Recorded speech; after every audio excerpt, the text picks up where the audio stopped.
Howdy everybody, what is going on? It's your host of Pokemart TCG, Thegamesmen, back in the house guys, with another awesome video. What's going on everybody? What's going on my Pokemart family? What's going on? What's going on? What's going on? Alright, so back in the studio once again guys, we're on a different topic of today. And this is for, hopefully this inspires you guys to maybe want to start your own business or go into, maybe you're thinking about going into your own business and you're thinking about how you want to go about doing it, and whether it's going to be for video games or comic books or opening your own Pokemart, your own Pokemon shop or whatever. There are lots of opportunities out there, and if you should decide to go out to start your own business, even at home or online, or even have your own storefront, these are some things that I for my home-based business, things that I keyed on to very early in my dealings, and I want to share with you guys on how you guys can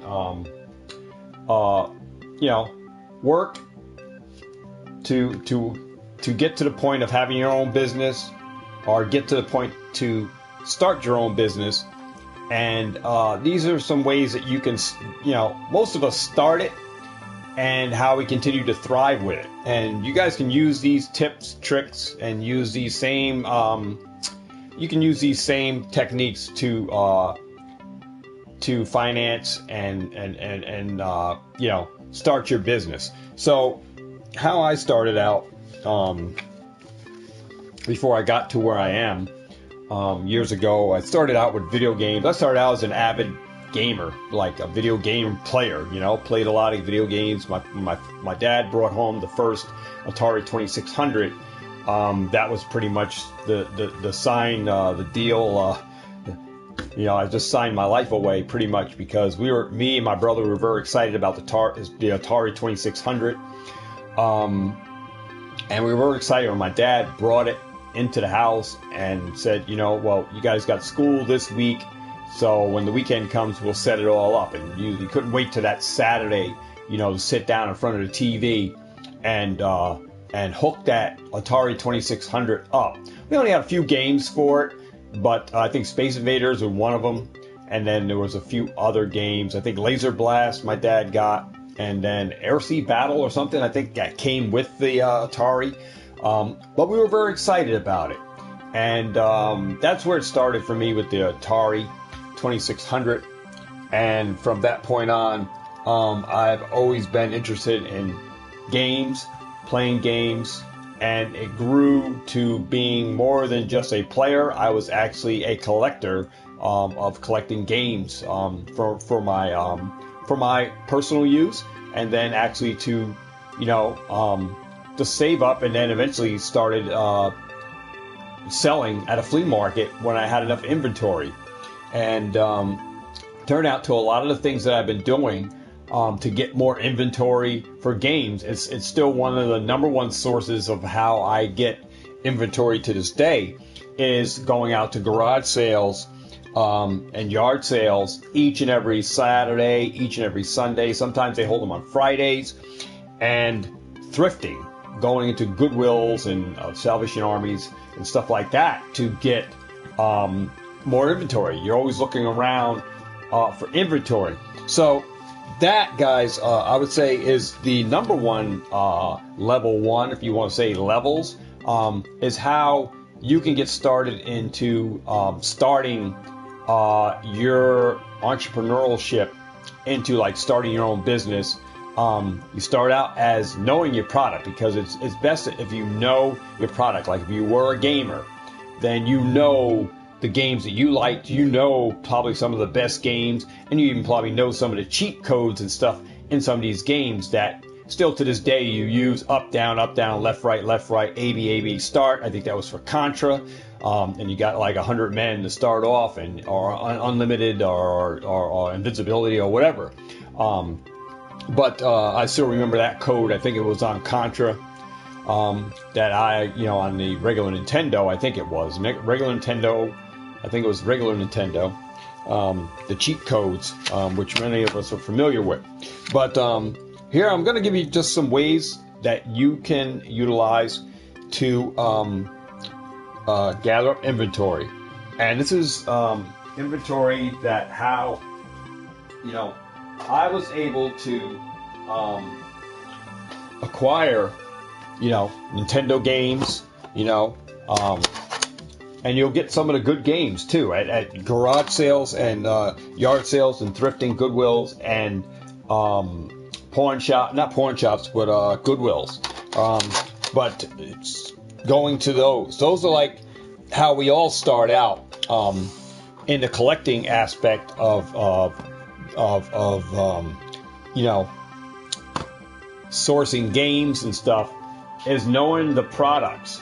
So, I knew Nintendo, I knew Super Nintendo, I knew Sega Genesis, and move forward and go out to yard sales, garage sales, finding tons of video games, at all various prices. Now, the prices that I got up here are not obviously ones that, I paid at, the time when I purchased these. These were games that I picked up, and these are some prices that they have on them. I have some stickers on them because they're on Facebook.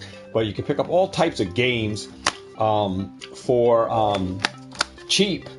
And the object is you want to buy them as cheap as you can to sell or trade back out. And I'm just going to throw these up for the sake of the video, just so you guys got something to look at other than just a Pokemon background. But I'm just going to pop up some interesting titles so you guys can see. And these are some games that I had picked up. All right. And got these cheap. And PTC Trader, no, I didn't do the Card of the Week giveaway, bro. Notice that if you watch, I know you watch the videos, dude. And if you watch the video, I already told you that I wasn't doing a Card of the Week on Sunday. You would have known that. Can't just be here just to win, because it's not all about just win. Watch the videos, man. Don't be just here just to try to win stuff.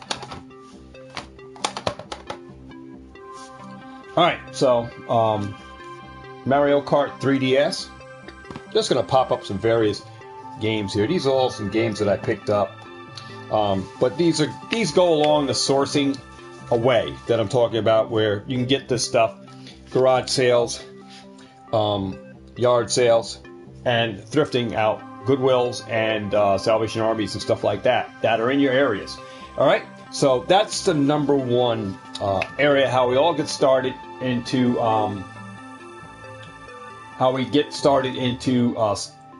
collecting video games, buying video games, adding video games to our collection, and then once we get a duplicate or we upgraded from our cart only, like sometimes we only have carts like this, and then in our collection we start off like this because that's how we got it. We bought it used, and now we upgrade ourselves to a box edition when we find one cheap, at a mom and pop shop or at a Goodwill or pawn shop or whatever.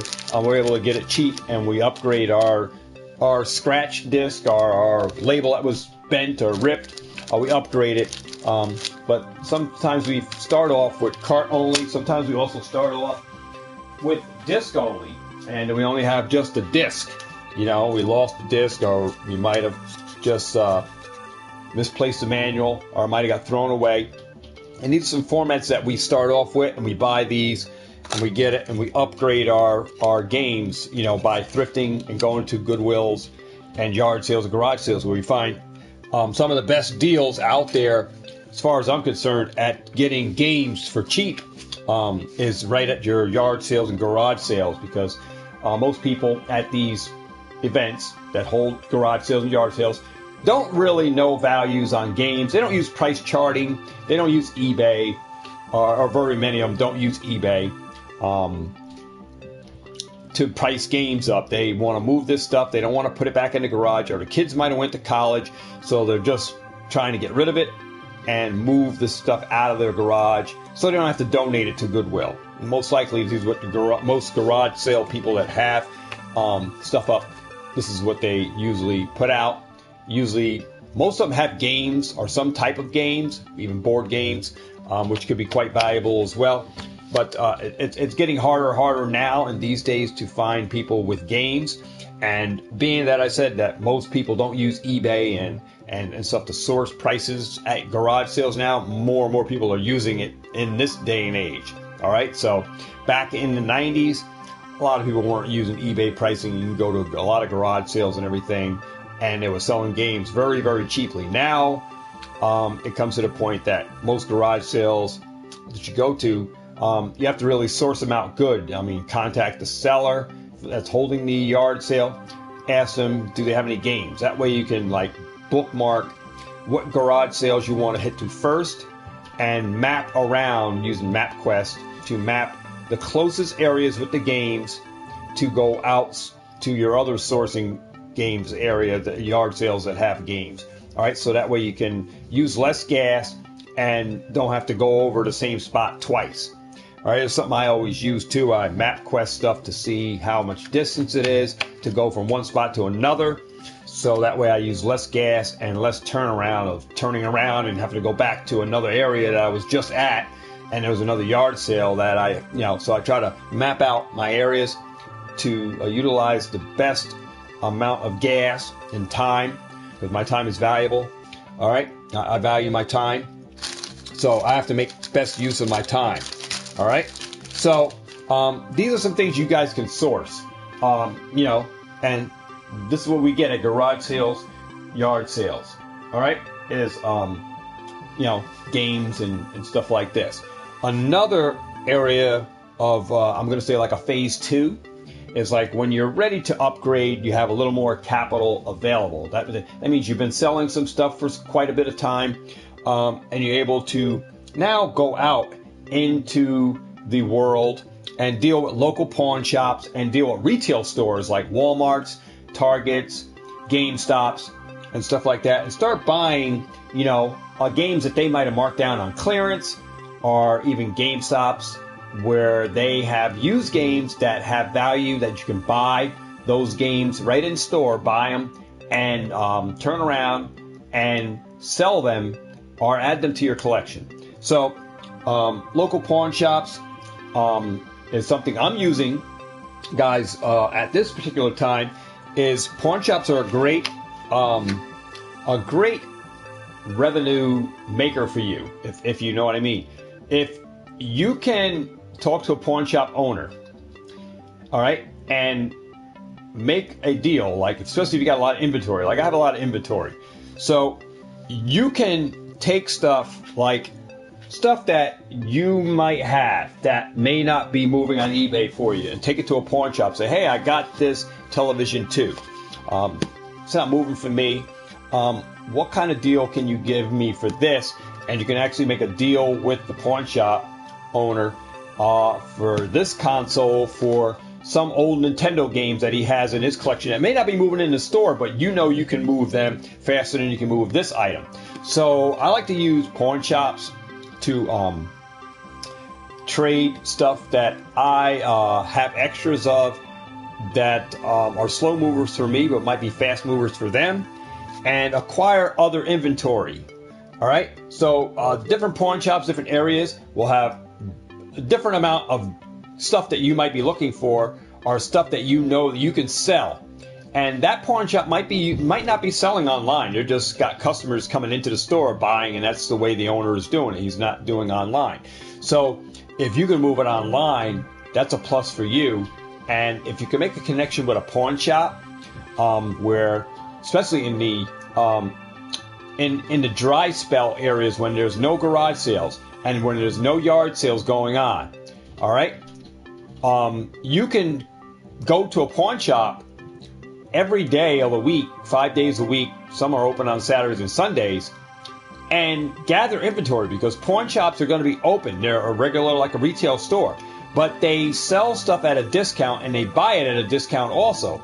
So can be more willing to work with you guys to get inventory. So if you really want to stock up on inventory, pawn shop is another great area that you guys can stock up using inventory that you're getting from garage sales that you might have got from the season. Like, garage sales are only here for spring and summer. It's not a yard sale year round. All right, I'll tell you, there is a yard sale year round, but we'll talk about that in a minute.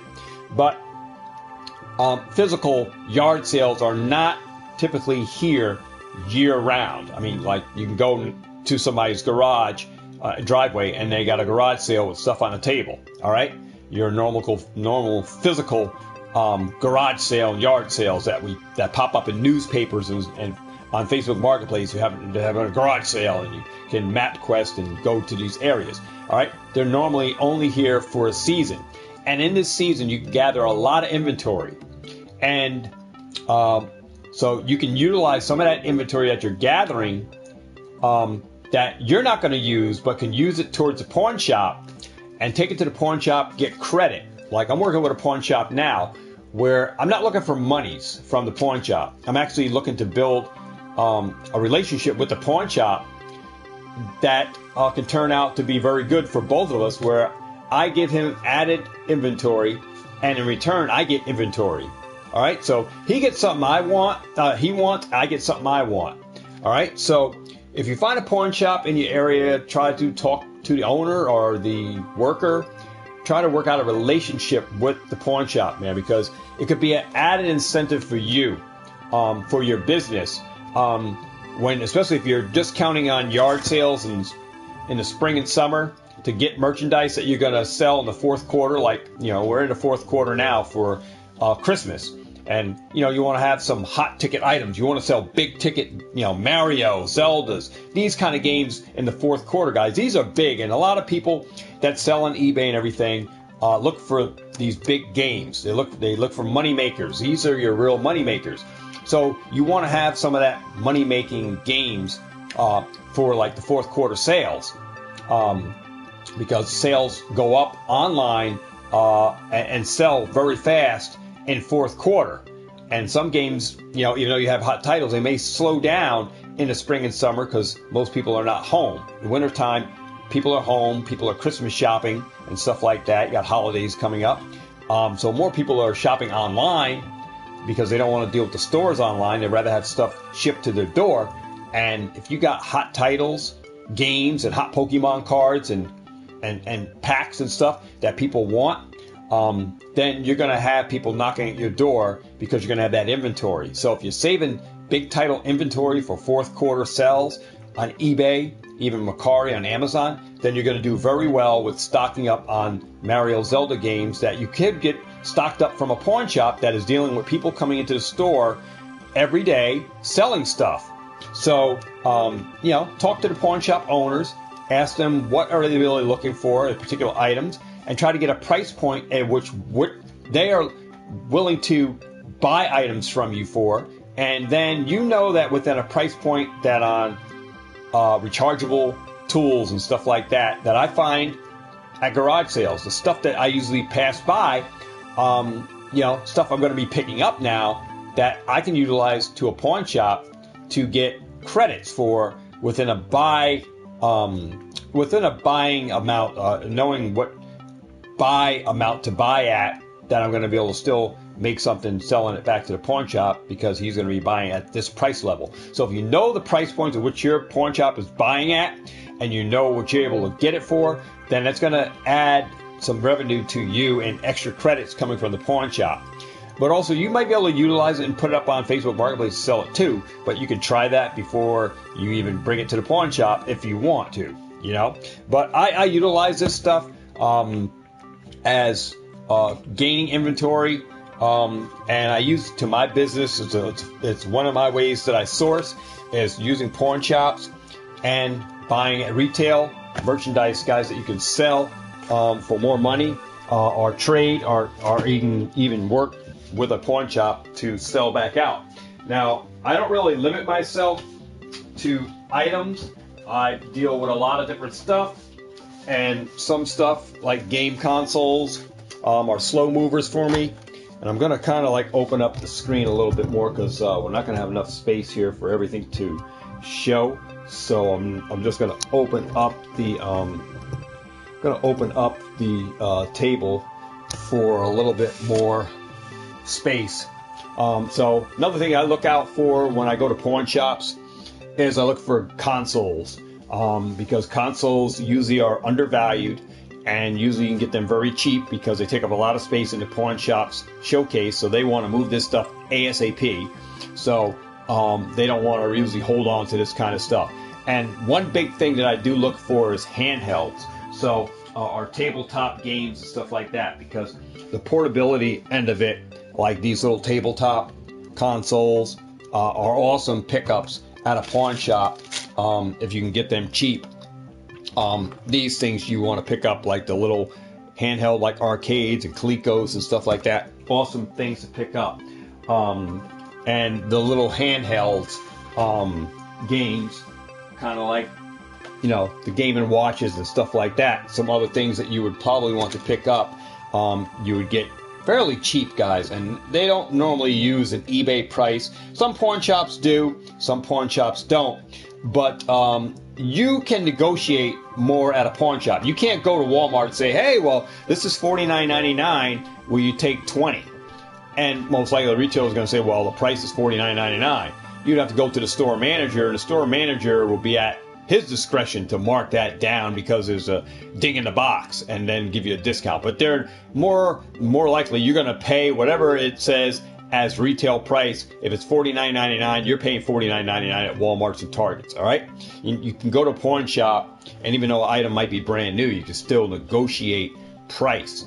All right, and still get a discount. So that's one plus as to using a pawn shop. Going to shopping at a pawn shop that's relatively well stocked on items, and having a lot of video game stuff that you normally would sell on eBay and stuff like that, you know, that you specialize in. That's where you want to go and utilize those kind of pawn shops that get a lot of stuff in, and then you can bundle up a lot of items and get a great deal. And this is something you can work out with that pawn shop owner on a monthly basis or a weekly basis. That, hey, every month I'm coming here, guys, I want to spend $1,000 with you guys. As you get games and stuff, here's my phone number. Have a business card, give it to them, introduce yourself, and say, hey, you know, I'm always looking for video games. If you can work out some deals, man, bundle me up some stuff that you may want to free up your showcase because you got a lot of inventory in the back that you'd like to pull out to fill your showcases up with. Let me know, and I'll come in and make me some deals here with some games and stuff that you get. And if you get more inventory in all week, I'll be back to check out and say, you know, when's the best time you're here that I can deal with you to buy games. And they can put stuff aside for you and get you a bundle and call you, say, hey, we got a box ready, and you can work out a price on, you know, stuff you're looking for, and that pawn shop owner can get you that stuff boxed up and call you when it's ready and say, hey, I got a $100 box here, games, come on down and check it out, let me know if you want it or not. So that's something you can work out with the pawn shop owner and get consistent revenue, consistent gains back on a restock. Like, especially if you're selling a lot on eBay and stuff, it's a great way to get inventory.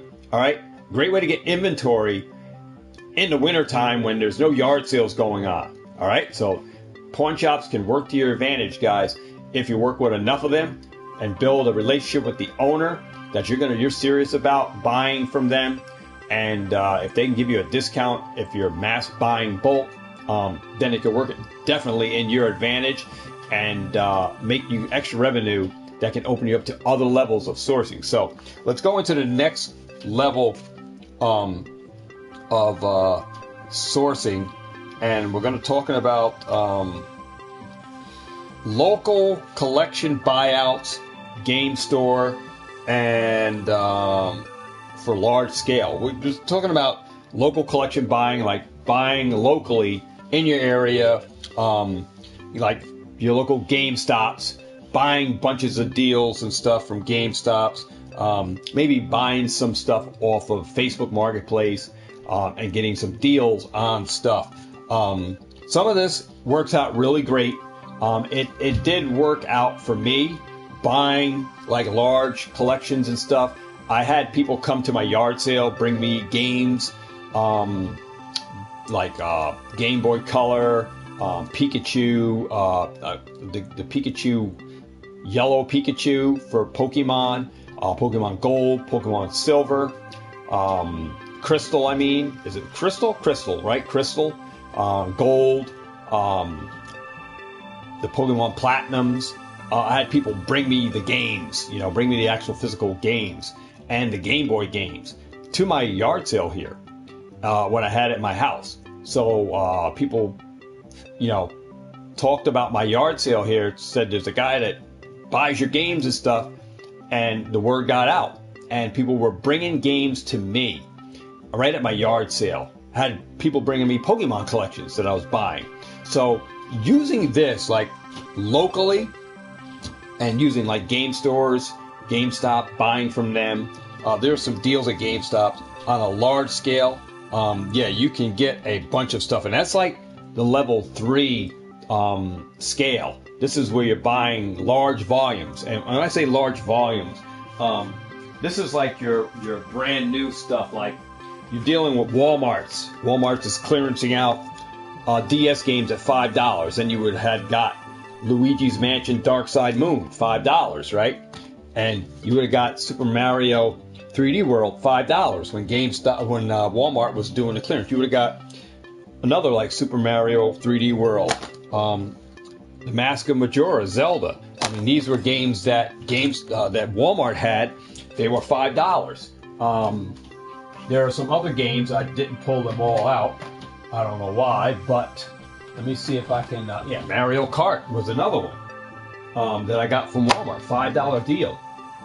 I do have more, but just trying to dig them out as I'm speaking with you guys. So let me see. And then we got, the other Zelda, Ocarina of Time, $5. All right, so there were some deals that you could have got at Walmart at one time.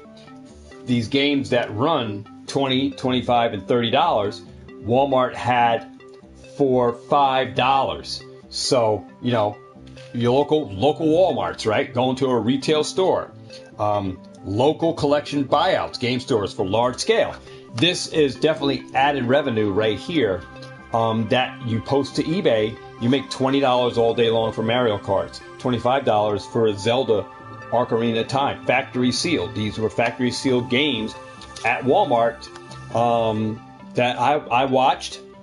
And shout out goes out to Richie Hustles. If you don't know who Richie Hustles is, make sure you go check out my dude Rich, just as it sounds, Richie Hustles. Go check him out because I watch him a lot. He does retail arbitrage for Walmart and Target. So he hit me up with that. He didn't actually hit me up. I watched his video, and then I actually went out sourcing a Walmart, and it was multiple Walmarts that I sourced out, and I literally got over 100 of these games. 100. Over 100 of Super Mario and Zelda games that I still have. They're all in that bin right there. They're all in that bin. You can see a whole stack of Marios and all right in the bin. So I don't just preach something. I also what I preach. I am a doer of the word. All right. So if I tell you I'm doing something, best believe I'm doing it. All right. So proof is in the pudding. You see the pudding. Right. All right. So sourcing out Walmarts, Targets, great way to get games, guys, and a great way to add revenue to your business. Local collection buyouts. I mean, going to your local Walmarts or Targets, looking for those games that are factory sealed that you're going to get to resell, and later on you can sell them later on or hold on to them because games do go up in value. Mario, Zelda, awesome sellers, and the games do go up in value, guys. Video games has been around for quite some time, and a lot of values on the games are going up. So I like to use that third way of sourcing right there. Is you have to grow into that area, because to buy large scale buyouts, like going to Walmart's and literally dropping $400 or $500 in one clip, buying a bunch of games that are on clearance. All right. and you gotta search out games. You gotta have the barcode reader on you from eBay to scan, or use BrickSeek or what have you, and scan the barcode to see if the games are actually worth picking up before you buy them. So some games do have value, but sealed games, just like sealed Pokemon booster packs, is the way to go. As far as like, if you don't even own the game, then you can add a game very cheaply to your collection. But if you want to add revenue, sealed games is also the way to go, especially if you're collecting and you're getting great titles, sellable titles. This is stuff that you won't sit on very long unless you want to sit on it and you don't want to sell it at this time. The Marios, the Zeldas, the Mario Karts, stuff like that. Top selling games, they will sell, all right? And they will gain value over time, all right? So definitely, if you can find these at closeouts, at your Walmarts on clearance, definitely pick that stuff up because they are going to add revenue, especially if you can get them cheap. The whole object of the game is to buy low and sell high. You definitely want to make a profit. So these are sources that I used. I used to buy games, guys, and you can use it to buy you can use it to buy Pokemon cards too. I mean, same concept rolls over to other aspects of business. So if you're multi-talented into different areas, your expertise in other areas, like myself, I'm more than just familiar with video games, but I'm familiar with a lot of other areas. Some other areas that you guys may be talking about or wondering about is I collect I don't collect comic books anymore, but I'm familiar with comic books. As a comic book collector, I bought a comic book collection from someone, and some of these comic books have $5, $10 values on them, and they're already in sleeves, and I have to put them in backer boards, but these are in really nice condition, and I got them fairly cheap, guys, where these comic books, in the condition that they're in, go for about $10 each.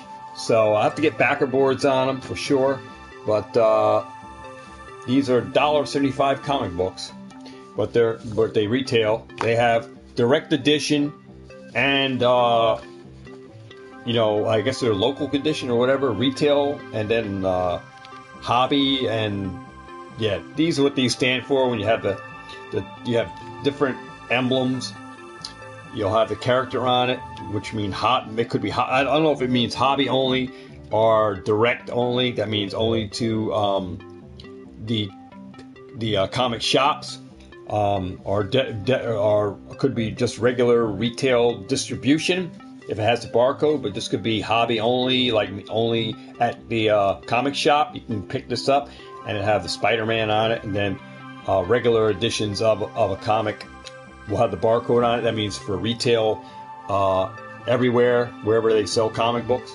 at your local, Barnes and Nobles or wherever, has the barcode. I was familiar with that at one time, and I just get the comics for what they are now, and I usually use these for trade bait. But I bought a lot of comics. I have a whole big, what do you call those white boxes with the dividers in it? I have a whole comic collection, guys, that I bought out. I showed you guys some stuff earlier, but I have some other stuff that I got from a storage unit. And these are some other things that I also know about that, like I said, if you're buying out storage units, that's another way to source. Where I got Funko Nintendo Powers, and they vary in condition, but this is volume 2, the Zelda, and I got another Nintendo Power with RC Pro-Am on it, and some of them are, are not that good, but the spine art has damage, but these still have value, guys. So Nintendo Powers that fall right into the video game, and the comic book realm, you have to package these up, put them in backer boards and stuff. But another realm, guys, that I am very familiar with too is the video game gaming magazines that are probably no longer in print. Some of them have gone, like the regular original PlayStation ones. Some of these guys have value, guys. You check eBay comps on this guy. I'm not sure exactly where this one is at. This is the official PlayStation magazines. Features Spyro, the dragon on the front, You can check comps on eBay, and the condition on this is really nice. You can see how the spine is really good. There's very little wear on the edges. The corners are still nice and sharp. This magazine is in really crisp condition. So it has all its inserts, including the registration cards. Whoops, don't want to lose any of that. So it's great when the magazine has all its paperwork inside. It just adds value to that. And these are great sellers that you can sell. Game Fan, which is no longer in business. They don't make this magazine anymore. These valued at $5.95 when they first came out. And these are gaming magazines. Back when Super Nintendo and Sega Genesis and all these games came out, Dreamcast and all of that, have some awesome Sega Saturn. See, this also has a Sega Saturn in it. So this is telling you how old this magazine is. Back from, let me see if they actually show a date here as to when this one came out. Don't see a date here. But let me see. 1996. 1996. So these do have value, guys. People do collect these. People do show them around in their man caves, and these are collectible. So there's official Dreamcast magazine, which this has I think this is Soul Calibur character on there on the front cover. But these have value, guys. Look at that, Mortal Kombat Gold. You've got the Ready to Rumble stickers still in the sheet, right in there, still in there. Everything is still in here. Registration cards, and people still collect this kind of stuff. Now, I was very intrigued about this one. This magazine of the Sega Dreamcast, which was only at, well, I'm not going to say it was only. It was at Electronic Boutique. Had a price of $4.99. Guys, this got the Sonic cover. You can do some research on it if you like. This is the issue 1, the number 1 issue. All right, very important. From September 1999, this comic book, this game guide, gaming magazine, goes for over $100, guys, on eBay, sold completed, guys. It is still factory sealed, guys. Still has its factory, maybe a little bit of a chomp out of that corner, but still, it's in its factory bag. And sure, I can clean that up a little bit, but this is in its factory bag, which was the reason why it's valued at $100 plus. All right, because it's very hard to find sealed video gaming magazines that used to come in a bag. So very hard to get this. Some of these other ones are valuable too. I just wanted to share with you guys on some of this stuff. This is stuff that, like I said, I got this buyout came from a storage locker that I got for helping someone clean it out. This was my payment, as I got some of these gaming guides and some comic books along with that are now in a bigger case that I got. So got that. But the more areas that I deal with is with the trains and slot cars, and I have some magazines here. This is from 1964 to 65. This is the Tyco catalog, 25 cents, and it tells you about all the trains in here and what you could pick up, and collectors love this kind of stuff too, as what trains were available in this catalog and the prices on them. So these can be very valuable too. The Tyco train catalogs and stuff, just like comic books, these are very valuable. This is from 1964 to 1964. Also got some other things that are valuable, guys, are hunting guides, catalogs. Very, very good. This is from the Parker distributor. This is going back, I'm not sure what the age, 1966, 1967, right on the front cover.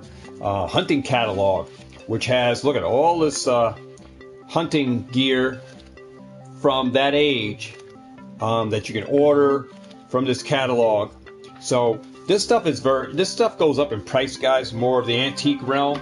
This is stuff that I pick up as well when I'm out and I scour through yard sales, garage sales, stuff that I pick up, guys. So literally, you can call me more than Pokemart TCG. You can call me like a pretty much an online, well, your YouTube pawn shop, because I deal with a lot of stuff.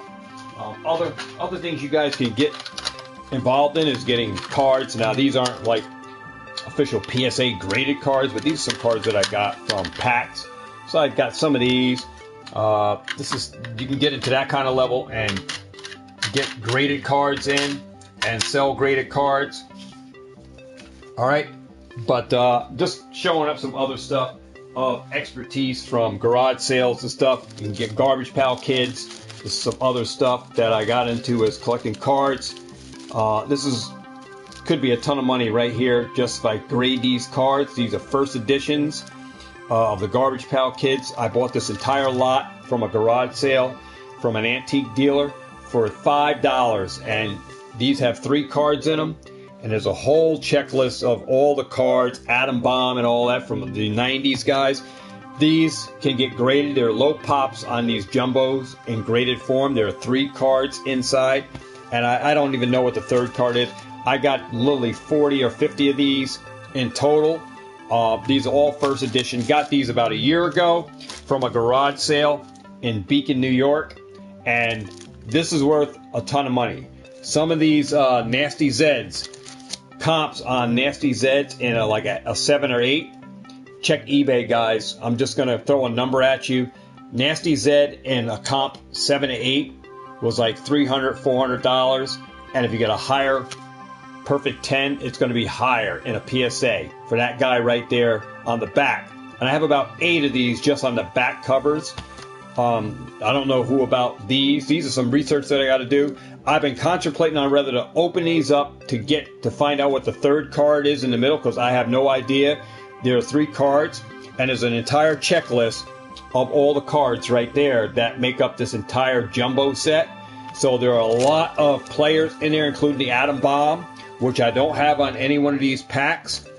I don't see him, but he could be inside there, and that's definitely one of the chase. There's another Nasty Zed. There's Art Atom or something like that. There's another Nasty Zed. You can just see him as I'm pulling him up. Fried Frida. There's another Nasty Zed. Like I said, Up Chuck. These are awesome. Dead Ted.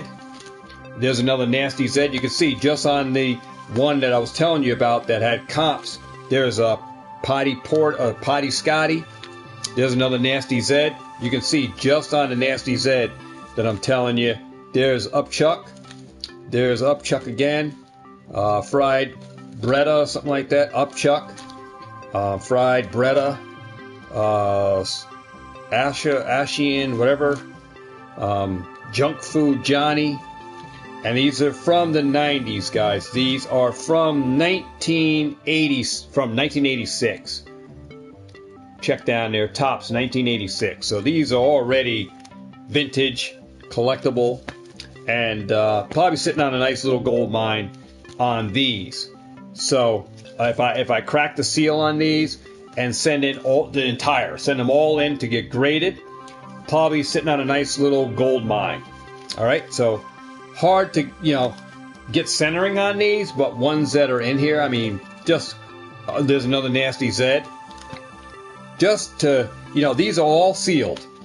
And I paid $5 for this entire lot. I showcased this on YouTube when I got it. But I'm showcasing it in this episode just to show you guys. There's another Nasty Zed. So there's about 9 of these, or 8 or 9 of these you already saw. Nasty Zeds that I told you had comps on like a graded 5, or graded 6 or 7 was like $300, $400.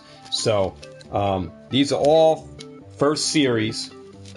So you can just imagine what I may have, and I don't even know. I only know what the front card is and the back. I don't even know what the middle card is, and there's literally 39 cards to collect in the set. 39 cards. I don't even know what the 3rd card is, and I have about 49 of these, guys. About 49 of these. So got this whole entire lot. You can see they are getting some yellow. They're like taintly yellow. You can see that in the camera that they're slightly yellow. These are all factory sealed. So I'm sitting on a nice little gold mine in Garbage Pail Kids from 1986. Jumbos, which you know, PSA was in their infancy back then. So very hard. You can see how the off-centering is. Look at the side here compared to there. But a lot of them aren't like, well, aren't as bad. Top to bottom, you can see how bad it is up there and how much is on the bottom. But, you know, these are great. These might be a crack open to send to PSA, but right now, they're in my sealed collection. One of my really nice older pieces that I could say I got in my collection as far as garbage pails. It's going to be my older stuff. So some other stuff, guys, that I specialize in is more GameCube games. So put that up there. And I got some more sourcing, so I'm not done with the sourcing. Coins. So I get coins. Yeah, American Eagles, 2004. Showcase these as well. Silver coins. I buy this stuff as well, guys, and I use it for trade for what I want. So, like I said, I'm more than just Pokemon. I'm more than just video games. I'm more than just Yu-Gi-Oh! I got a lot of things that, unlike any other YouTuber out there, I got a lot of expertise in a lot of other areas. So, collect coins, guys. So, got Walking Liberties. I actually got 2 of those with the certificates. So, this is some stuff that I do collect and do offload. These are worth about $90 each, guys, in proof. You can get them graded, slabbed if you want. But these are proof coins from 2004 American Eagles. They're about $90 each. All right, in that condition, they do go up. Got some other proof sets that aren't worth as much. 2004 with the thing, about $35 for this set. Has the dime, penny, dime, nickel, and Sacagawea dollar piece and 50-cent Jefferson, Kennedy rather, and the 2 nickels. Then you have the quarters, the statehood quarters, in this 2-piece set, worth about $35 with its certificate that I just dropped.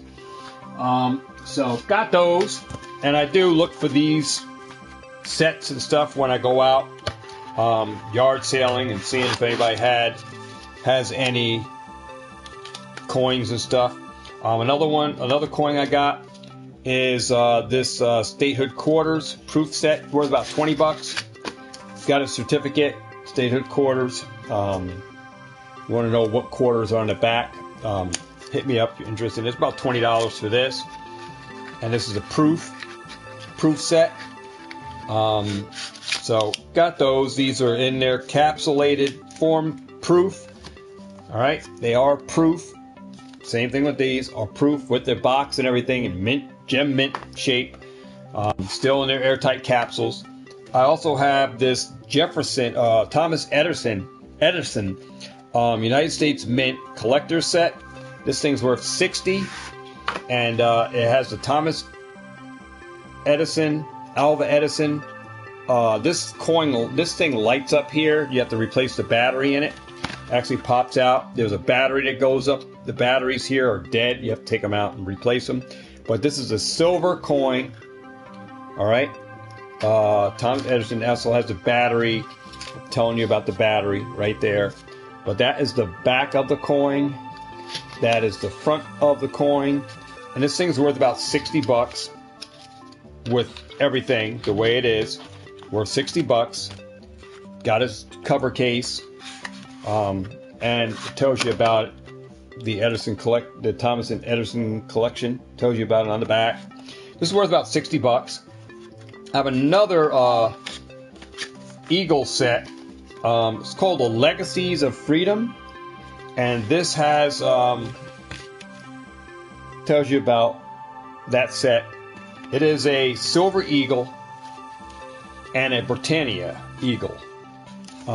There are both coins. There is the walking American Eagle silver dollar bullion coin, and the Britannia silver $2 bullion coin. And tells you about the whole thing, the whole set. Tells you about there is the back and the front. This set is worth $80. So any of you guys out there interested in these, definitely can hit me up on Instagram. Check me out. But I have these available. And this also has the paperwork, guys. Has the paperwork. Let me get that out for you. Show you that. Whoops. There's the other paperwork that is part of that. All right, so they have their paperwork. Everything has their stuff that goes with it. And this is stuff that I look for, and I get, guys. So I get a lot of stuff in the collection. Some more stuff that I get involved in.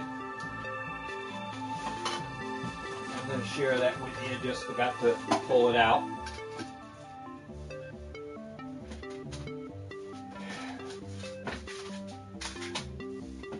Let me grab that.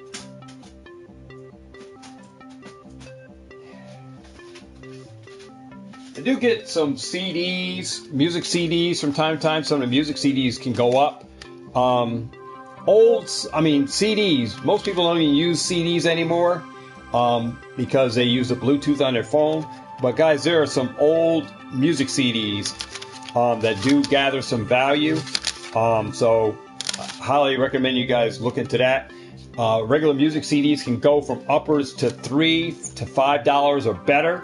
I do have a bunch of music CDs. So any of you guys looking for Chris Brown, Jagged Edge, I got literally about 80, 90 DVDs, all right, in their jewel cases. Jagged Edge, Usher, Biggie Smalls, Tupac Shakur. I got R&B, contemporary R&B, and some rock.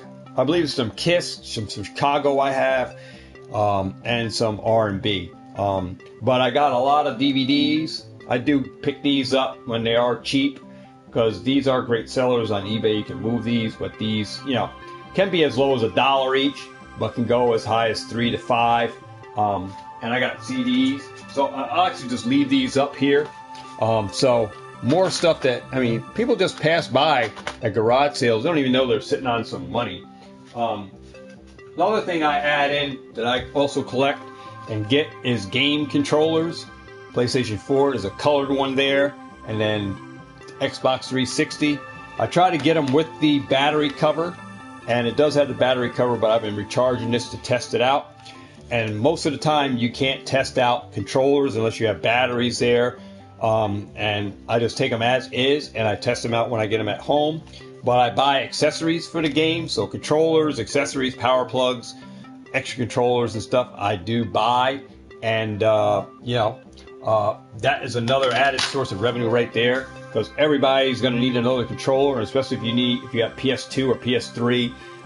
Hard to get those controllers unless you go to another game store to get them. And then if you buy used, usually it's a third-party controller. They're not as good as the originals, and everybody likes the original controllers to go with their accessories.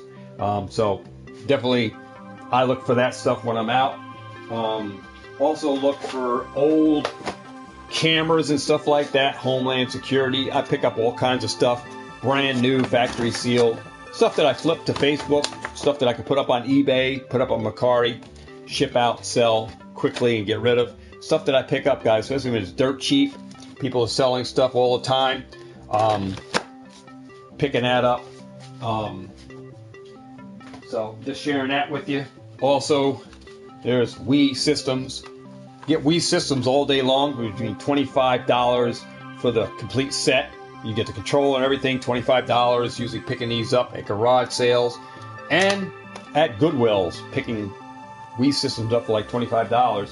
They do have a good markup between, I'm going to say, comfortably $50 to $75 for a Wii system, depending on if you're going to add controllers to it and games. You can bump up the values on the Wii, selling it with games. I believe that is about it for as far as that. I do have a bunch of the other old stuff, but we got no space. But I want to tell you another sourcing that you guys can do, and that's typically if you're going to use this source, this is when all the other sources that you're using, the number one, garage sale, yard sale, thrifting, and when you're using the local pawn shops and you're buying at retail, and then when you're actually doing local collection buyouts from game stores and Walmart and stuff like that. When you're using the 1, 2, and 3 sourcing techniques, then definitely this is the one when you got that extra revenue, and I'm talking about sourcing number 4, is sourcing online. That means going on eBay, even on GameStop.com, and when GameStop has like their clearance sale, you're buying those games, especially these items that I got from GameStop. They were $20-something and they marked them down on 50% clearance. Then you hit them up, guys, and this is where you hit hard. And you're going to have to use a lot of money because you want to get multiples of this stuff. You want to get multiples when they run those sales.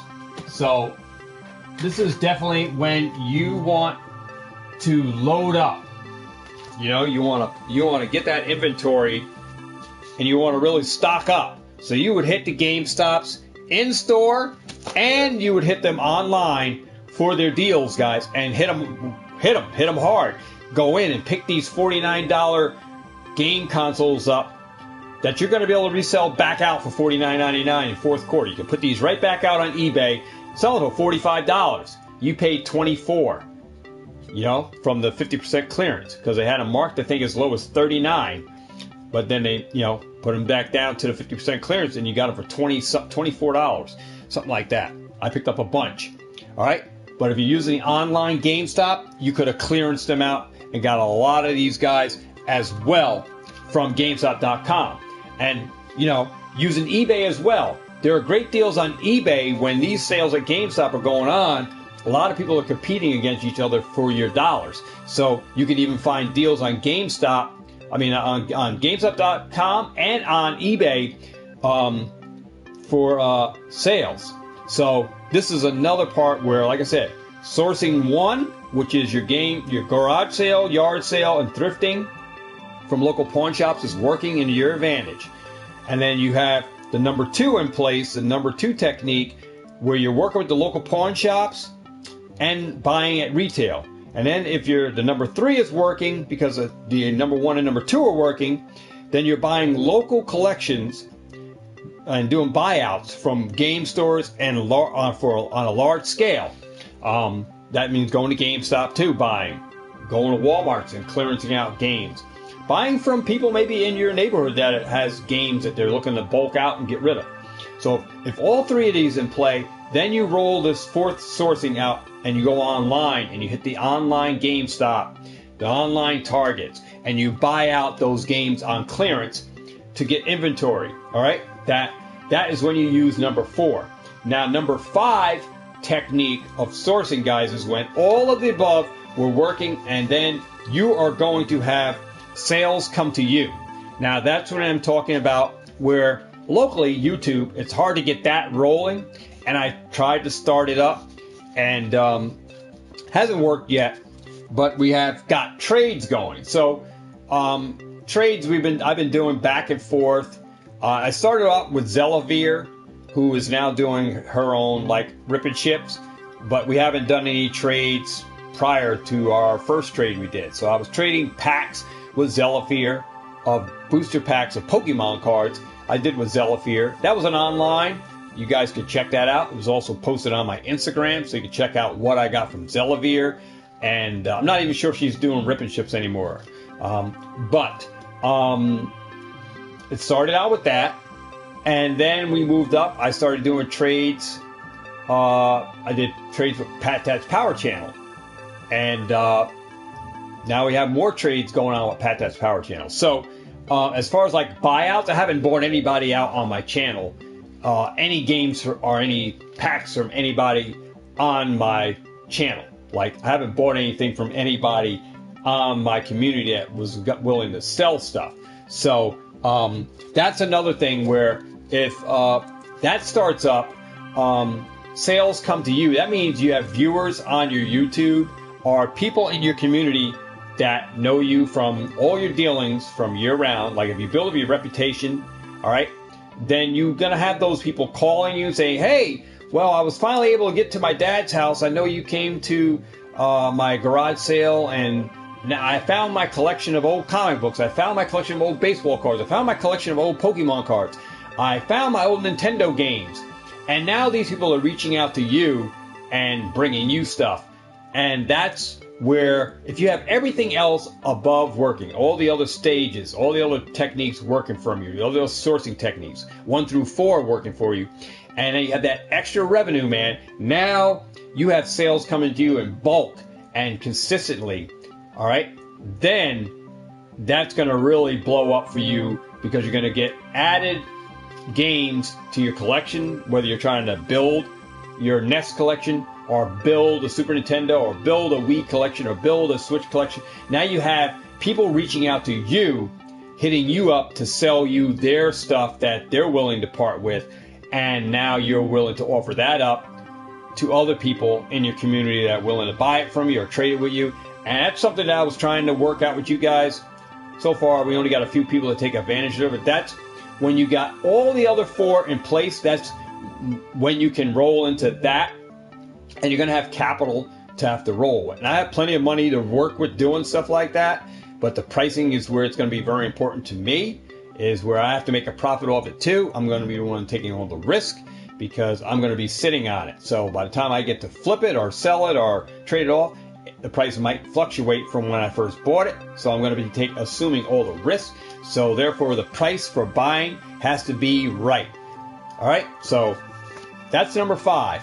And it's on my card here because I don't want to miss out on the 5 stages. These are all techniques, guys, that in order to run and operate a successful business, and I'm running all 5. I've been doing all 4 way before Chase After the Right Price came into the program, because actually Chase came up and he's running this stuff. And that's why I got the video for you, because I like Chase After the Right Price. And these are ideas, but also techniques that I've been using, guys, utilizing business.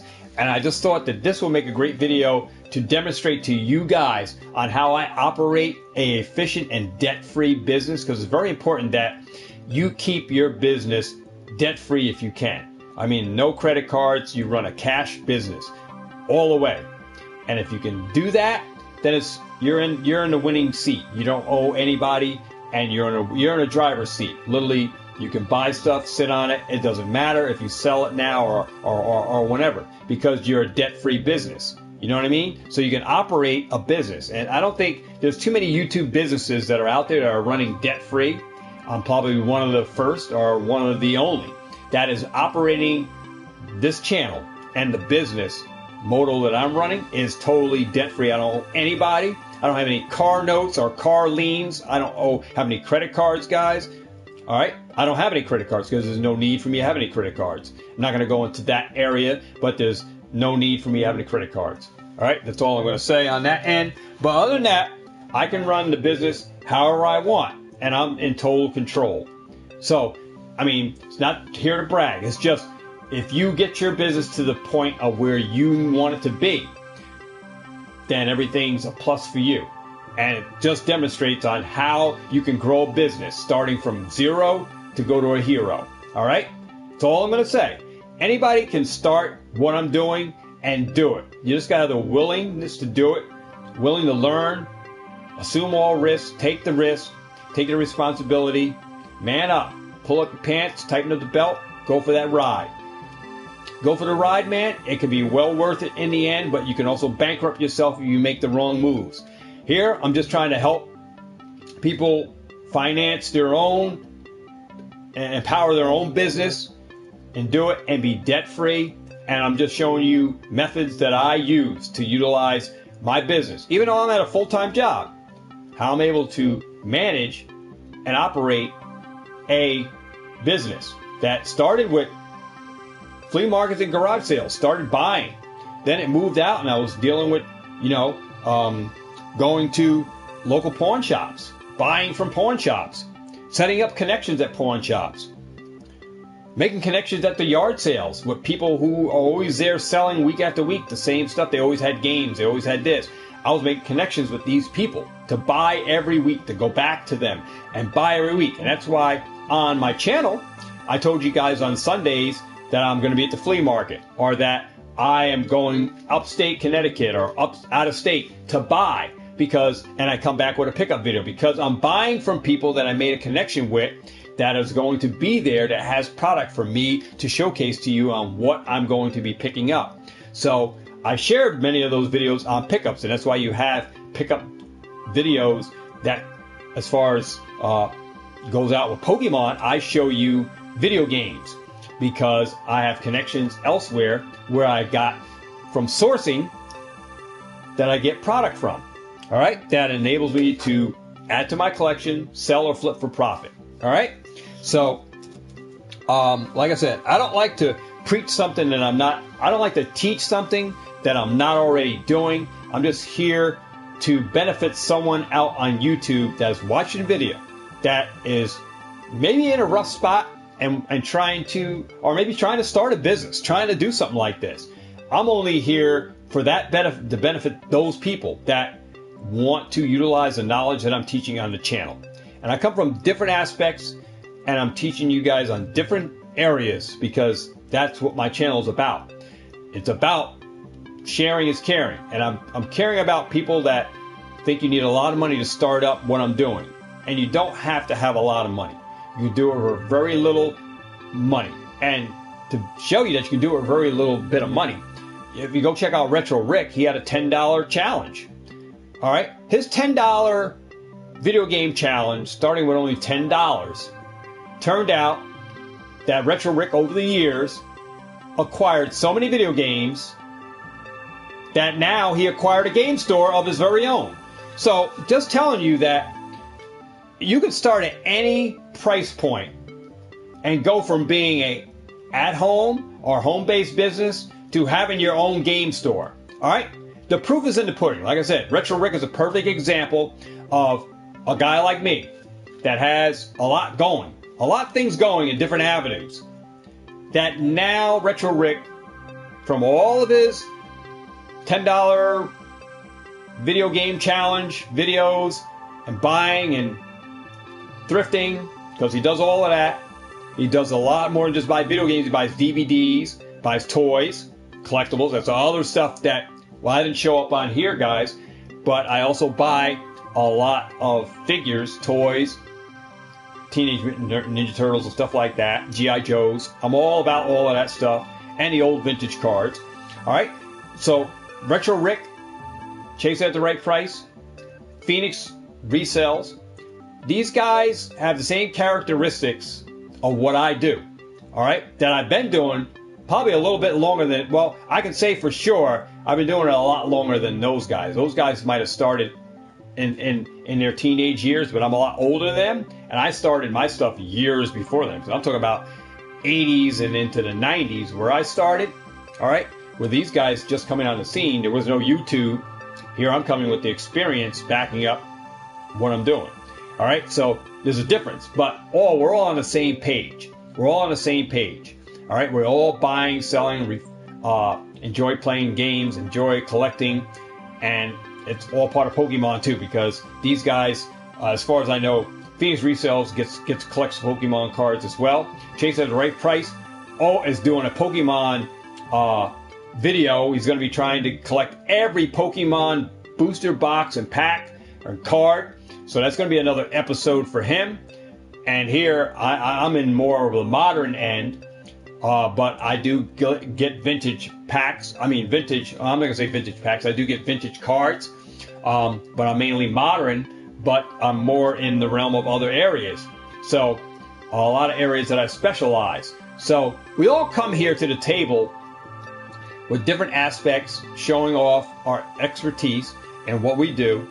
And this is where you guys get the knowledge. All right, so highly recommend you guys to go watch Chase After the Right Price. If you're into thrifting and buying and finding cheap games in order to turn it into a business opportunity, whether you're going to work it from home and do Amazon, or you're going to work it from home and do eBay, or you're going to do Macari or sell on whatnots or whatever, it's a perfect way to do it.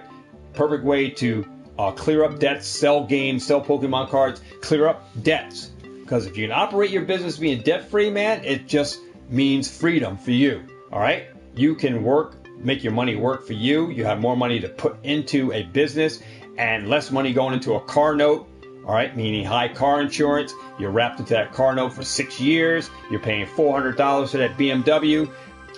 All right, I get it. I've been there with the car notes. And, you know, for me, I'm not there for the high class cars. All right, I really don't care about BMWs and the Ferraris and all that stuff. I'm just going to stay in my own lane. Going to stay with what I drive. Car breaks down, you just fix it. I don't need to live outside of my means or try to live like somebody next door to me or live because somebody across the street got a brand new car that I need to go out and get one. I don't care. They can do whatever they're doing. I'm on a different level from what they're doing. And I'm just going to stay in my own lane, do what I know best. And, you know, I'd rather be happy going to buy a car for cash without having a car note hanging over my head. That means I don't have to be committed to a car note, spending out $200, $400, $500 a month in a car note bill when I can put that money into my business. So that's just me. But that's how I grow my business, able to continue to finance my business, having low overhead cost. All right. That's the whole main object when you're doing your business is you want to have your low overhead. All right. So, and have no debts. I mean, if you can run it debt free, guys, then that's the way to go. But like I said, you can start it small and then move in. But you can use the credit cards, like I told you. There are other businesses. Hold on, because before we close out this video, I had some other things that I wanted to show you guys that will help you guys along your way. And this was a part of a Dave Espinino, one of eBay's power seller. This was one of the programs that I got. This book was part of that program, guys, that I got. And the Ultimate eBay Guide, Entrepreneur's eBay Startup Guide, 7 Steps to a Successful eBay. So this is a guide that helped me to succeed on eBay and be very successful, still be successful whenever I want to sell on eBay, using the methods that are described in this this brochure, catalog or book or whatever. Has 7 steps, guys. They talk about how to be successful on eBay. So this was one book that I used, guys, when I bought into my eBay program. It was a DVD program that I bought from Dave Espinino, who was one of eBay's first power seller. So bought that book and the package, DVDs, and learned a lot. Got a lot of great knowledge from Dave, taught me a lot, and helped me to run and operate a eBay store and a eBay online. All right, which I still have to this day, which I have multiple accounts. All right. Another fascinating magazine that I found this at a Dollar Tree, is Sell It. And I don't know if you gonna be able to find this anymore, but this is this is a Sell It magazine. It was featured in Dollar Tree. And I gave some of these away on the channel to people who wanted one. I sent them out. So it's called Sell It. How to turn your stuff into big money. What's hot now and what it's worth. Making more money from your yard sale. Top dollar for used electronics. Collectibles and antiques. Mastering an online marketplace. Navigating pawn shops, consignment stores. So it goes back to tell you guys about the sourcing that I'm telling you about. It's all wrapped up in this Sell It magazine that these are all, like I said, how to make it, guys. This is steps. I mean, you got to be willing to take those steps, be willing to take the risk. All right, be able to put the money into the business to make it work. All right, and this is where I'm at with my business. All right, then I'm able to operate this YouTube channel, operate my video game business, my Pokemon business, and all the other stuff that comes with it, the coins, the comic books, the other electronics, cards, DVDs, electronics, whatever. comes my way, I'm able to buy it, I'm able to sell it, flip it, make money off of it, and have a prosperous business all year long, all year long. You know? So this is something that anybody can do. Don't have to be an Einstein. Just has to be the person that wants to start it, has to be willing to pursue it. And as long as you're willing to pursue it, you can drive it to wherever you want, to whatever level that you are comfortable with, and take it to the next level. But you have to go through these ways of sourcing to get to that fifth step. Once you make it to that fifth step, guys, then you're really going to be in some bigger money, because now you have more money available. You're banking, you're saving, you're putting money towards your business, you're working on a budget and buying, and you're looking for high volume items to sell. That's mainly, you're looking for high volume and stuff that will sell. All right? Stuff that will sell. All right? Popular stuff that people want. All right? And if you can get it cheap enough, then you're able to flip it to make a revenue and finance other areas of your business, continue to be debt free, you know, and have fun. And that's why I can be, you know, I can sit here in front of you and be patient and say be patient with this stuff, because I never fall FOMO into anything. But this is how I run the business end, the back end of the behind the closed doors. I'm operating a business outside of YouTube, without even YouTube, you know, money or anything. You know, like I said, this is something that I've been doing years before I came to YouTube, and something that I continue to do and have fun with, that I continue to grow upon. So, like I said, what I'm showing you here, guys, is stuff that behind the scenes, behind this Pokemon pack wall, behind the scenes when this channel is closed, I'm a man at work doing some other things that doesn't even really involve Pokemon. It involves the mainstream business that I've been all a part of since I started this channel. All right? And before I started this channel. All right? So it's been here since I started the channel, but been here before I started the channel. That I continue to strive with, continue to have fun with, still continue to make a living off of as well. So fun all the way around. And I managed to be debt-free running it now, from learning from Dave Espino, where I use a credit card to empower my business. All right? So, without further ado, guys, I just want to say thanks to everybody. Stay tuned. Hope you guys learned a lot from this video. And if you did, hit that like button. Consider subscribing to the channel, because I like doing these sessions, these teaching channels, teaching you guys what I know.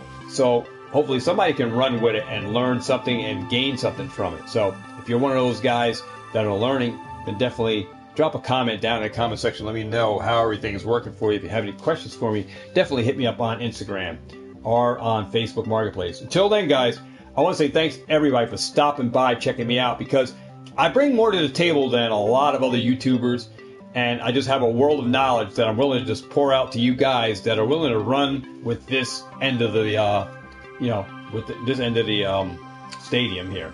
So you want to run from this stadium to the other end? Well, continue to follow me, and I'll take you to the under end, and we can finish. We can both make it to the finish line.